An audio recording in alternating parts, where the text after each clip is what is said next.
Kadang hidup datang seperti petinju profesional, tanpa aba-aba, langsung hajar ke perut. Sakit?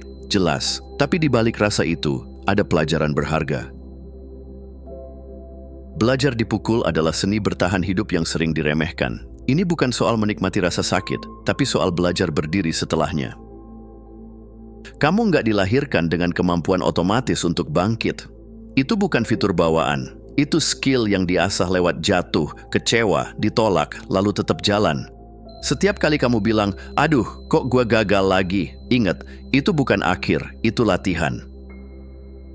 Dan anehnya, bahkan bahagia pun ternyata perlu dilatih. Syukur bukan sesuatu yang muncul kalau hidup lagi enak-enaknya. Justru di tengah ribetnya hidup, saat kamu bisa senyum dan bilang, ya udahlah, masih bisa nafas juga udah bagus. Disitulah kamu jadi kuat. Bukan karena nggak pernah jatuh, tapi karena kamu ahli dalam bangkit.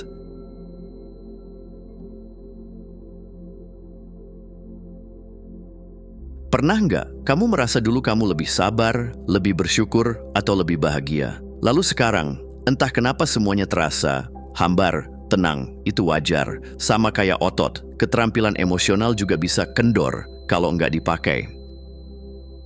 Kita sering terjebak di zona baik-baik saja. Hidup nggak drama, nggak juga luar biasa. Tapi justru di sanalah rasa syukur sering pelan-pelan menghilang. Bukan karena kita nggak punya alasan untuk bersyukur, tapi karena kita lupa cara melihatnya. Bahagia itu bukan sesuatu yang nempel selamanya. Dia itu seperti tanaman. Kalau nggak disiram dengan perhatian dan usaha, dia layu. Dan ini berlaku ke semua hal, mulai dari keahlian kerja sampai cara kita mencintai orang lain. Semuanya butuh latihan. Jadi, jangan kaget kalau kamu merasa kehilangan sesuatu yang dulu pernah kamu punya. Mungkin bukan hilang, mungkin cuma belum kamu latih lagi.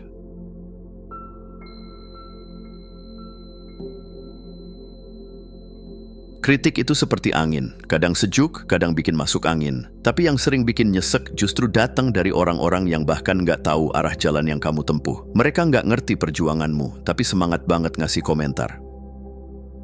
Kenapa begitu? Karena lebih gampang nunjuk jari daripada ikut berkeringat. Lebih mudah berkata, segitu doang, daripada mencoba sendiri dan gagal. Dan seringkali yang paling nyinyir justru yang paling takut gagal. Kritik pedas itu bukan selalu tentang kamu. Kadang itu tentang mereka. Tentang ketidakpuasan yang mereka punya terhadap diri sendiri. Kamu cuma jadi cermin yang memantulkan rasa itu. Jadi kalau kamu sedang jalan, lalu ada yang berisik dari pinggir lapangan, jangan buru-buru berhenti. Ingat aja, penonton nggak bisa menilai permainan yang belum pernah mereka mainkan.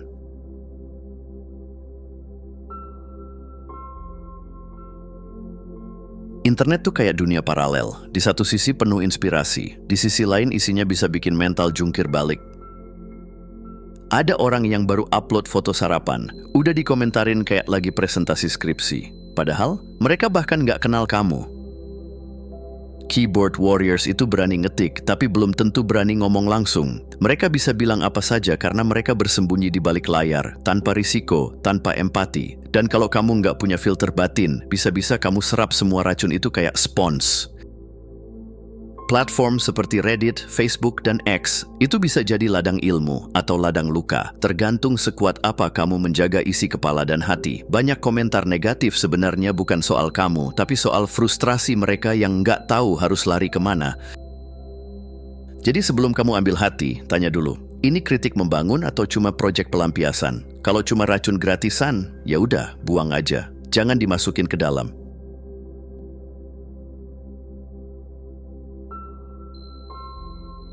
Pernah nggak kamu lihat orang yang udah sukses banget, lalu tiba-tiba kamu merasa super kecil? Rasanya kayak, lah aku ngapain aja selama ini? Tapi hati-hati, membandingkan diri dengan champion bisa bikin kamu lumpuh bahkan sebelum mulai. Kenyataannya semua orang mulai dari nol. Bedanya, mereka sadar betul di mana titik awalnya. Mereka nggak langsung naik ke panggung utama. Mereka belajar dari kekacauan, dari kesalahan, dari tangisan tengah malam yang nggak kamu lihat di Instagram.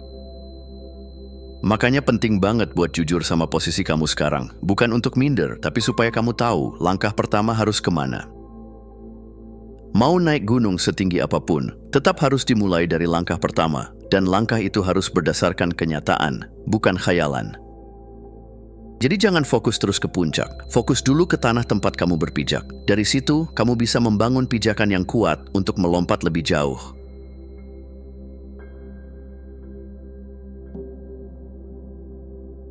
Jangan begitu dong. Ada titik di mana tubuhmu bilang, udah cukup.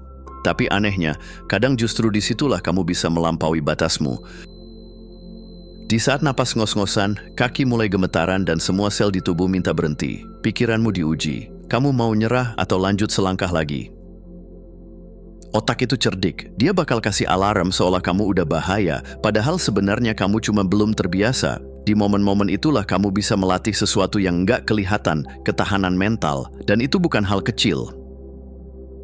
Satu langkah dalam kelelahan bisa terasa kayak menaklukkan dunia, karena itu bukan soal kekuatan fisik, tapi soal tekad. Dan lucunya, langkah kecil itu kadang lebih berdampak dari 100 langkah saat kamu lagi segar bugar.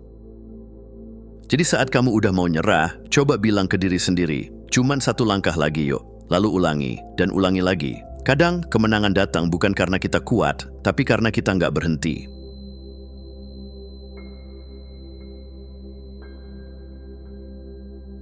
Zona nyaman itu seperti selimut hangat di pagi hari. Rasanya enak banget, sampai kamu sadar udah kesiangan dan kerjaan numpuk. Yang bikin berbahaya, zona nyaman nggak kelihatan kayak musuh. Dia halus, manis, bahkan terasa aman. Tapi lama-lama, kamu jadi lupa cara bergerak. Kamu mulai percaya bahwa rebahan sambil scroll TikTok itu bentuk self-care. Padahal, diam terlalu lama bisa bikin kamu tumpul. Nggak cuma fisik, tapi juga semangat dan arah hidup. Snack di dada, Netflix nyala, dan game di layar memang nggak salah. Tapi kalau itu terus-terusan jadi pelarian, jangan heran kalau rasa percaya dirimu pelan-pelan hilang. Karena keberanian itu dibangun lewat aksi, bukan kenyamanan. Dan seringkali, kemalasan itu cuma topeng dari ketakutan. Takut gagal, takut nggak cukup baik, takut keluar dari tempat yang sudah familiar. Tapi ingat, nggak ada petualangan seru yang dimulai dari posisi tidur siang.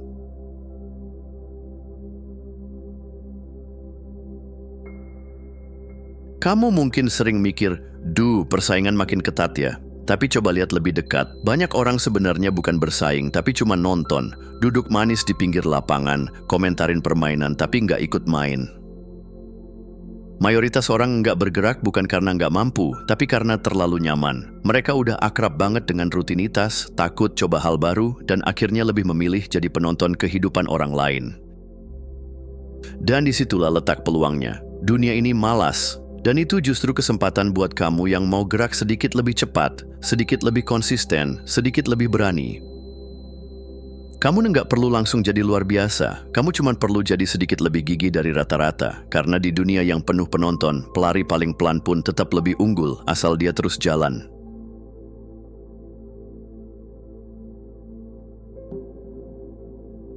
Kadang kita mikir, siapa sih gue? Cerita hidup gue biasa aja. Tapi justru disitulah kekuatannya. Karena yang kamu anggap biasa, bisa jadi pelita buat orang lain yang lagi gelap-gelapnya. Setiap luka, setiap jatuh bangun, setiap ragu-ragu yang kamu lewati itu punya makna. Tapi cerita itu nggak akan pernah memberi cahaya kalau terus kamu pendam. Kamu nggak perlu jadi motivator, nggak perlu nunggu hidupmu sempurna dulu. Cukup jadi jujur. Imposter syndrome bakal terus berbisik bahwa kamu nggak cukup layak. Tapi suara itu cuma bisa menang kalau kamu diam. Begitu kamu berani buka suara, entah lewat tulisan, obrolan, atau tindakan kecil, kamu sedang menyalakan cahaya buat orang lain yang butuh arah. Karena pada akhirnya dunia nggak butuh cerita yang sempurna. Dunia butuh cerita yang nyata, dan itu kamu punya.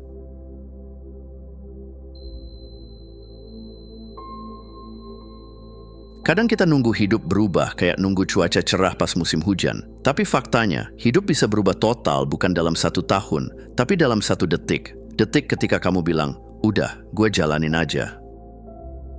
Satu keputusan bisa jadi titik balik. Masalahnya kita terlalu sibuk nyoba ngontrol semua hal di luar, orang lain, situasi, hasil. Padahal yang paling penting justru yang sering kita abaikan, yaitu kendali atas diri sendiri. Kamu nggak bisa kontrol cuaca, tapi kamu bisa pilih bawa payung atau lari.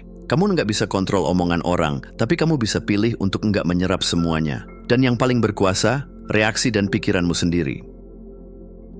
Jadi kalau kamu ngerasa hidup stuck, mungkin kamu cuma butuh satu hal. keputusan kecil yang kamu ambil hari ini yang bisa jadi awal dari hidup yang sangat berbeda besok.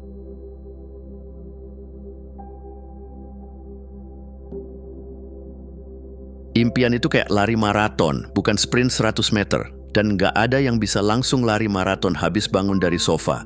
Tapi kabar baiknya, kamu nggak perlu langsung lari. Kamu cuma perlu mulai jalan hari ini. Masalahnya, kita sering nunggu motivasi datang dulu. Padahal, perubahan besar bukan datang dari semangat sesaat, tapi dari keputusan yang diulang terus, bahkan saat lagi nggak mood, bahkan saat lagi capek, bahkan saat nggak ada yang dukung.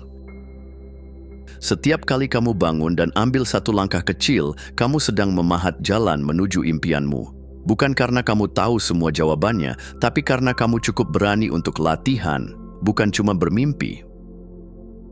Karena di akhir hari, bukan yang punya mimpi paling besar yang menang, tapi yang paling tekun belajar, jatuh, lalu latihan lagi. Dan kabar baiknya, itu bisa kamu mulai sekarang juga. Terima kasih sudah menonton. Jangan lupa untuk klik tombol like, subscribe, dan tinggalkan jejak di kolom komentar. Kami sangat menghargai setiap dukungan dari kalian. Semoga hari-hari kalian menyenangkan, dan sampai jumpa di video selanjutnya.